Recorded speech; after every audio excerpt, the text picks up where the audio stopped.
Magbayad ako dito! Para sumigaw sa bundok na yan!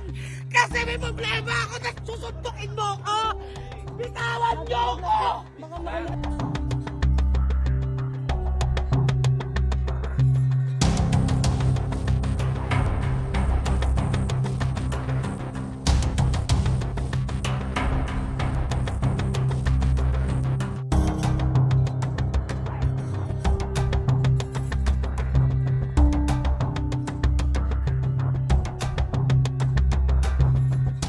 Labas lahat!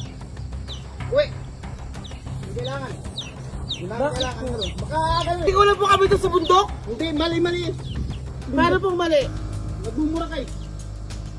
Sino mo binumura ko? Ay, yung bundok. Sinaulo ko. Hoy kuya, ba't nananakit kayo?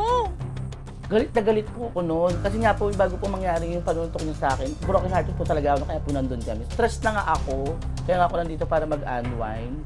Tapos gaganyanin mo pa ako. Kuya, ganyan po talaga ginagawa nila pag nagkakampi, naglalabas sila ng sama ng loob.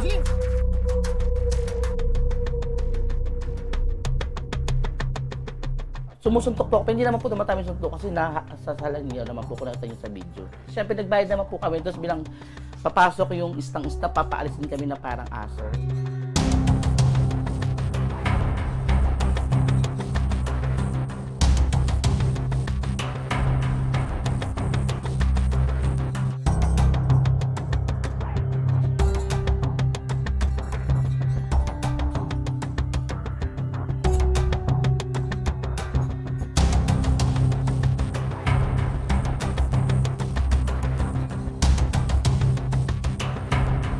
Umagang-umaga yun, mga 6, more or less 6 a.m.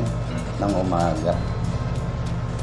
May natutulog pa na ibang guest, mga katrabaho nila doon, mga pamilya na malapit doon sa campsite.